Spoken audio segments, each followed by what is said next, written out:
में वो भी घटना हुई एक साइंटिस्ट के साथ, अगर जान चली गई, किसी धार्मिक संस्था ने जान ले ली, सजा सुना दी।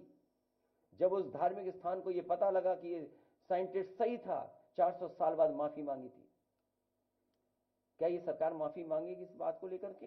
क्योंकि हर कुंभ 144 साल बाद होता है। जो नक्षत्र, जो प्लैनेट्स की जो पोजिशनिंग है वो हमेशा सेम होती है, और ना जाने कब से हो रहा है कुंभ। क्योंकि इनके पास मशीनरी, अगर आप कोई बात कहोगे तो इनके पास मशीनरी है, वो इस्तेमाल करते हैं मशीनरी का। हम लोग तो केवल सावधान कर रहे हैं, ये लोग रहेंगे तो देश बर्बाद हो जाएगा। केवल यूपी का बजट नहीं, दिल्ली का भी बजट ऐसे ही निकल गया, मायूसी देकर के चला गया। जब उन्हें पता लगा कि मायूसी आ रही है, इससे कोई जनता को लाभ नहीं पहुंचा, तो सोचिए कौन सा बिल लेके आए, वक्फ का बिल लेके आए, जिससे जनता का ध्यान हटा दें। क्या मिला बजट से? यूपी को क्या मिला, सोचिए आप। इस सरकार का भी ये सेकंड लास्ट बजट है, और 40 लाख करोड़ का हिसाब ही नहीं दे रहे हैं, वो वेबसाइट ही बंद है। 40 लाख करोड़ के जो एमओयू कोई देखना चाहे तो वेबसाइट ही बंद है उसकी, कि इन्वेस्टमेंट क्या क्या आया है। हमारे मुख्यमंत्री जी को अधिकारी बेवकूफ बना रहे हैं, उसके लिए बहुत बहुत बधाई उनको।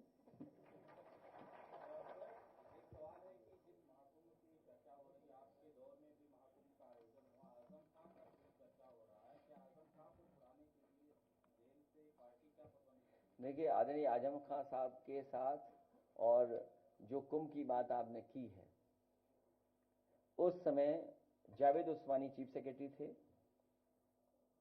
अहमद हसन साहब हमारे मंत्री थे स्वास्थ्य विभाग के, आदरणीय आजम खां साहब नगर विकास मंत्री थे, और सरकार समाजवादियों की थी। मैं तीनों और उस समय के जितने भी अधिकारी काम करे उन सबको धन्यवाद देता हूं मैं। और जब अधिकारियों को पोस्ट करने की बात आई तो अधिकारियों को मैंने खुद बुलाया था, और मैंने कहा कि आप संकोच मत करना साधु संतों का सम्मान करने में। साधु संत जो बात कहें उनका स्वीकार करना, और किसी भी तरह अगर आशीर्वाद भी लेना पड़े तो आप लोग आशीर्वाद लेना, उनको सम्मान देना। और उसका परिणाम यह हुआ कि पूरे कुंभ में कहीं किसी साधु संत की कोई शिकायत नहीं रही। जहां आजम खां साहब ने काम किया, वहीं अहमद हसन साहब, कोई साधु संत ऐसा नहीं बचा जिससे व्यक्तिगत ना मिल रहे हों।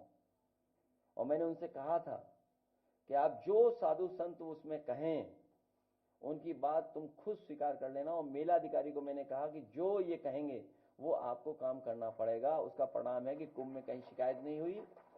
और जावेद उस्मानी का जो एक्सपीरियंस था मैनेजमेंट का, जो टाइम लाइन और टाइम उन्होंने बाउंड की चीजों को, उसका परिणाम हुआ कि सब चीजें समय से हो गई। इनके तो पुल नहीं बने समय से, कभी पुल ये बंद, कभी पुल वो बंद, कभी सब पुल बंद। ये तो मैनेजमेंट था इनका। सोचिए आप तो गए होंगे, नहीं गए मैं कुंभ में? हाँ, आप तो नहीं जा पाए होंगे, उसका कारण दूसरा है। लेकिन सम्राट हर्षवर्धन के समय पर किसी पे पाबंदी नहीं थी।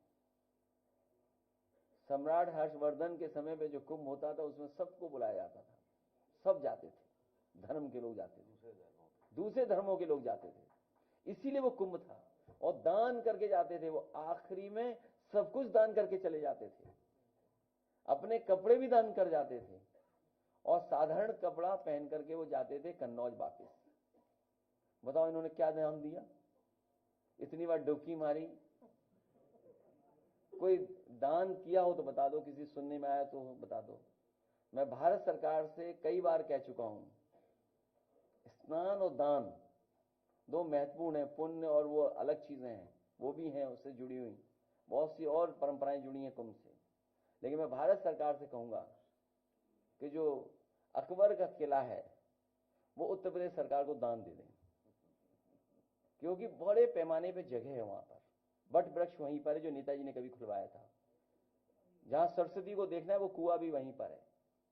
तो अगर कभी इमरजेंसी में इस तरह की व्यवस्था की जरूरत पड़ेगी, क्योंकि आप रिवर बेड पर कोई भी कंस्ट्रक्शन नहीं कर सकते हैं। जो ब्यूटी है कुंभ की वो यही है कि कन्वर्जेंस ऑफ रिवर, जो कन्वर्जेंस ऑफ रिवर है वो ब्यूटी है उस कुंभ की, कभी धाराएं 3 धारा में मिलता है, 2 धारा में, अलग धारा से, क्योंकि जो कन्वर्जेंस है वो हमेशा अलग हुआ है कुंभ में।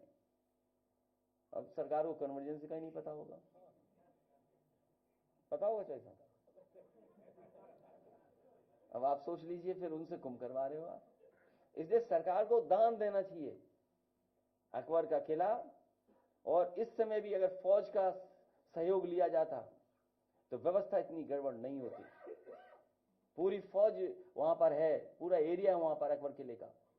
अगर इमरजेंसी में गरीबों को वहां बैठा देते, रुका देते रात भर, तो बहुत सारी मस्जिदों में बहुत सारे मुसलमान भाइयों को मैं धन्यवाद देता हूं कि उन्होंने अपने घर में रुकाया, खाना खिलाया और उनका पूरा इंतजाम किया। आप प्रयागराज में पता कर लीजिए। एक चीज कुंभ में हमने भी सीखी इस बार,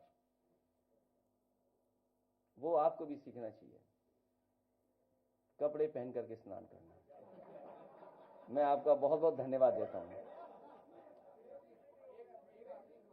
अब नहीं, अब खत्म होगी बात। अच्छा ठीक है।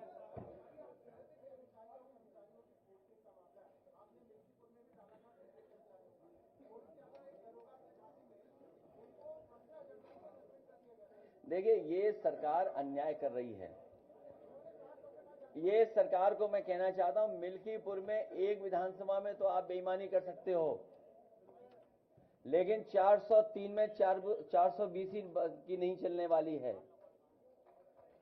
403 विधानसभाओं में इनकी 420 नहीं चलेगी।